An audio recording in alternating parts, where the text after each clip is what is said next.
Hello to all my friends out there. It's about time for me to review my Saberforge Generation 4 Eco Bastion Saber. First off, I did release just yesterday, I think it was yesterday, a video displaying all of the fonts in action on this saber and a nighttime display of the LED in the green and its prowess. And so hopefully that will suffice as an addendum to this video review. Um, yeah, so basically it finally arrived. And so naturally, the package included several accoutrements. One, it came with a hex wrench. It also came with the charger cable. So you get your USB end. And you've got the end that goes into the saber. And just to answer the questions in advance, I've never really seen a lithium-ion 18650 battery take more than 2 or 3 hours to recharge. So I would suggest that it takes about 2 to 3 hours to recharge your saber fully, or mostly fully. So it also came with a reactor blade plug. I think you can select other blade plugs, but I always get the standard blade plug. And if I'm so inclined as to purchase different blade plugs, I'll do it at a later time. It also came with this nice handy card, which has the QR code for gaining access to the user's guide. And I've seen the user's guide, and it's pretty rudimentary, but it is helpful. And on the other side, they have the the what have yous. The other thing this came with is a kind of an interesting poster of a young woman holding her Sith saber, and she's all cosplayed up. By trade, I'm a digital printer, so this is a fairly low resolution effort. But still, it's appreciated nonetheless. I do like how Saberforge is adding extra little accoutrements to your order, so that's really nice. Okay, so you have the option to order different size blades. I went with a 32-inch. I believe you can get at least a 32 and a 37-inch, possibly a 24. I don't know. I didn't review the website, but this is the Infinity V Ford dueling blade. It's a pretty heavy blade, but it goes well with this hilt at this length as far as weight and balance goes. I did measure this, and it clocks in at 11 inches, which is actually longer than the standard apprentice level bastion that Saberforge offers. So that is really nice. The length really helps to make this kind of a flexible saber. You can either use it single-handed or you can use it double-handed. And it's well suited for both because it's a lightweight package, and it definitely has that degree of flexibility. So as you can see, you have your emitters. These are very, very standard bastion-like emitters.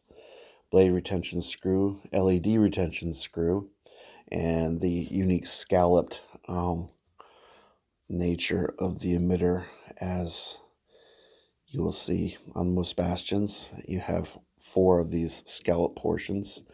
Moving your way down the hilt, you have your main choke point, which is very well balanced, as you can see. Or maybe you can't. Let's see if I can get. Still getting used to this format of recording.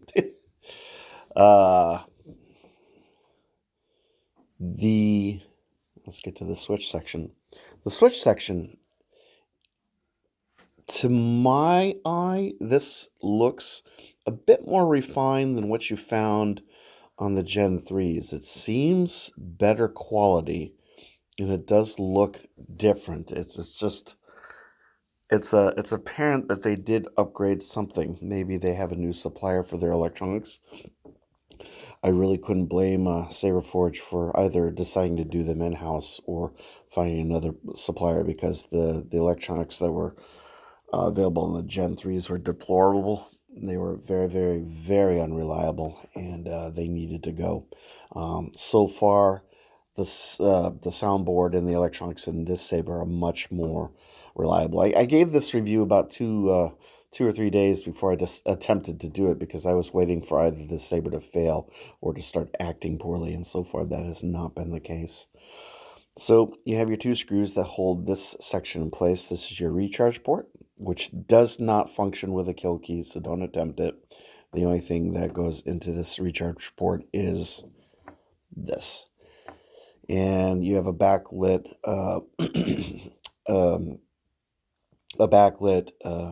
switch here, which mimics the color of the LED. Now, these Sabers only come single color, whichever one that you select.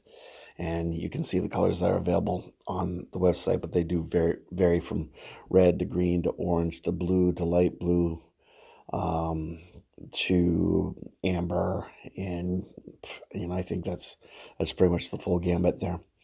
Now, these cutouts. Here's the really, really impressive thing about the new Gen 4s, or at least this Bastion at the very least, is the cutouts. They are cut out, and in order to have a cutout with this kind of appearance, you definitely would have to have a degree of edging in here, but they've smoothed it to the point where you no longer really have to worry about injuring yourself. Example, the Gen 3 Defender, the cutouts on the Gen 3 Defender. I lacerated my pinky at one point, and it was bad, and it was deep, and it bled a lot. But I've been handling this Saber pretty much consistently for since I received it on Thursday, and this is super comfortable. I did manage to pinch myself a little bit in here, but I did not damage myself. I didn't cut myself, and I think that what I managed to do, if I didn't cut myself doing that, then I would not hesitate to say that you're probably going to be free of injury wielding the Saber. So very, very nice. Bravo, Saberforge, for improving upon that. So you've got 2 things: better electronics and less sharp edges on the cutaways. So kudos to them. The other thing about the Saber is, since we're getting to this portion, the finish has a bit of a satin feel to it. I don't know if it's because it's the black anodized finish, but this is very smooth and very, very comfortable. It's very pleasing to hold. It's just an incredibly comfortable Saber, and I'm duly impressed with that as well. So you have these little square sections on the handle. Now, the one thing I would say is, because of the smoothness, there is a possibility that, as you wield the Saber, you could see some slippage as you get, grimy or sweaty or whatever. So I think the Saber could use a bit of maybe a wrap on the handle. The pommel meets the rest of the hilt right here, so you could work from here to about there and get a wrap in there. And I think that'd be definitely advisable, and I think it would look good too. I think it would look phenomenal. So the pommel also has the vents for the sound and the scalloping that you find on the emitter. However, on this particular Saber, the sections don't line up the same as they do on a regular Bastion. As you can see, you've got your scallop bit here, and it doesn't align with the scallop portion. The scallop portion aligns with the unscalloped portion, and so on and so forth. So I don't know if that's intentional, or if a timing ring would kind of take care of that. Regardless, it's not too bad, and there's a degree of balance in alignment. So I'm perfectly all right with the way that works. So let me remove the pommel. You can hear the threading. The quality of the threading is quite nice, and you can see the pommel. If you can look through, they do have an insert in here which protects the speaker, and that is wonderful. That's actually built into the pommel.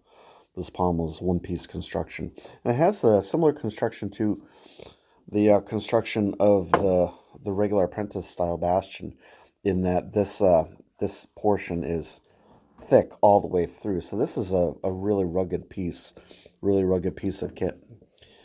And there you have your speaker.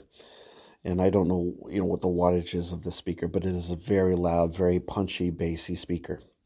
And I'm not going to remove the chassis because I don't want to negate my warranty. That would be bad, because I still don't know what the future holds for the Saber. If it fails on me, I definitely will want to get this thing repaired. So, as I said, this is 11 inches long, and it is longer than the regular apprentice level Bastion. Obviously, a lot longer than a Shoto. So, let's kind of just go over how the buttons work. Now, for this Saber, in order to turn it on, you need to hold this button for about 7 seconds, and then you'll hear a power-up sound. Power on. So now it's on. And if you push the button, it should go to the last remaining font, or whatever the settings were on the Saber. Hello, my kitten. My kitten just walked in. He's been kind of a little bit lonely today.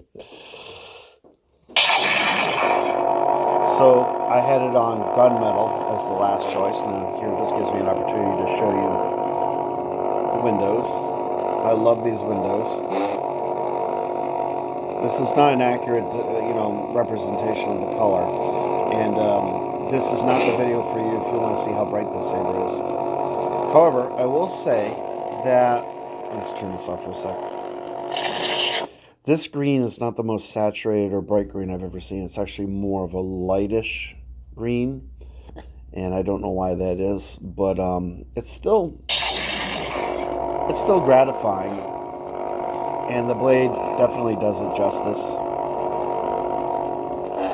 Now, as far as the flash on class feature, it is a flicker. It's not an alternate LED. It's not a third LED like a white that flashes intermittently. It's actually just a bit of a flicker. To activate blaster block, you just push that. And to turn on the lockup, you just hold this for a few seconds, and then hit the button again.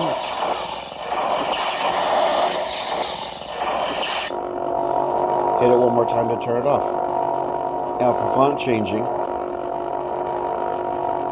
now turn it off, and you're going to hold the button for 3 seconds until you hear you're going to hear the announcement of the new font. Unless it's it was already on gunmetal, which is technically the third font, so now it should be on mute mode, I think. Yeah, it's on mute. So that's how you get to mute. You get basically to the third font, you get to gunmetal. Once you get into gunmetal, if you hold the button for a little over 3 seconds and then release it and then turn it on, you're in mute mode. So let's turn that back off. So now we should get Crimson as the next font. Saberforge Crimson. And it's that simple. The font's already active. Turn it off. And then if you hold it for 3 seconds, you should get Viridian. Saberforge Viridian. Voila, Viridian.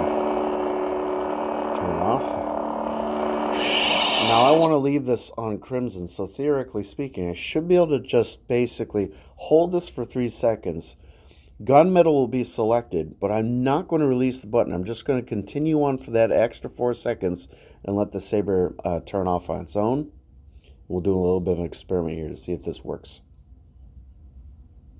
Saberforge Gunmetal. Now it's off, so let's turn it back on again.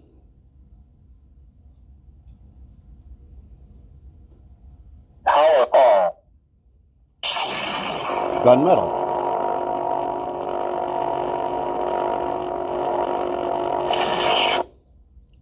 So that's how you retain your font.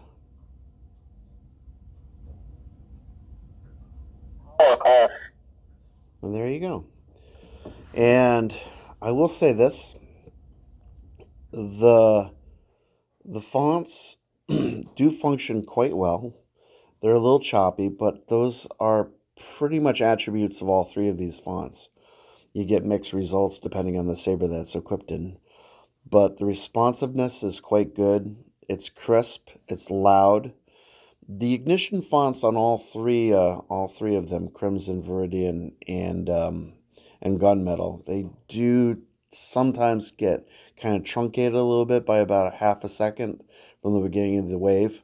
And I find that sometimes comes and goes, and I think that's sort of the nature of just having a lower tier board. But I am really happy with the responsiveness of this saber, the sound quality, um, the handling of this hilt. I think really Saberforge has fixed a lot of problems, at least with this design, and they've created a wonderful saber that's both fun.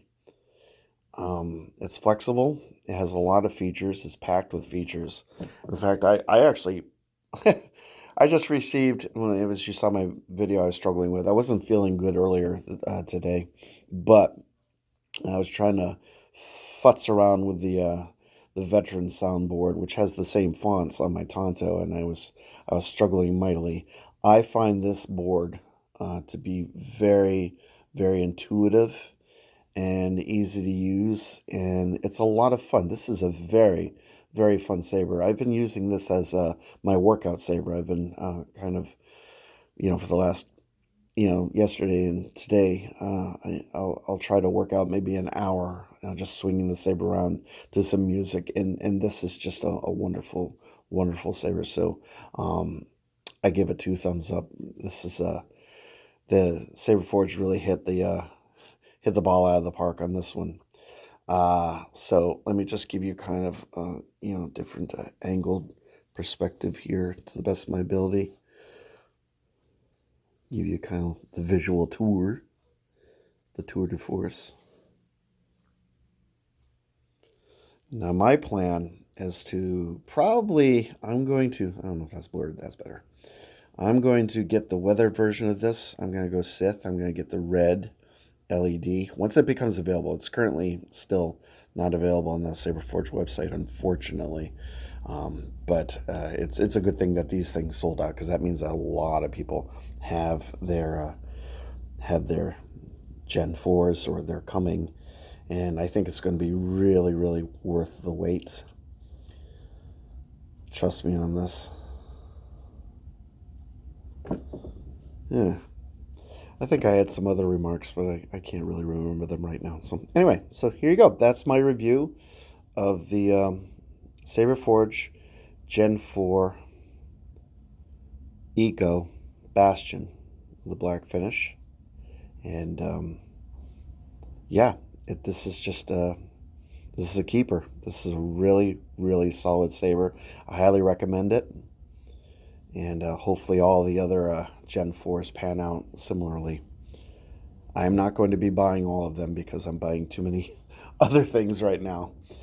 But when I do get my Acolyte, hopefully that'll ship next week. I really hope that one ships, because I think that saber is going to be amazing. And it's it's a hilt design that I'm really looking forward to. It's the first exposure that I'll have to the purple LEDs, so that's going to be wonderful.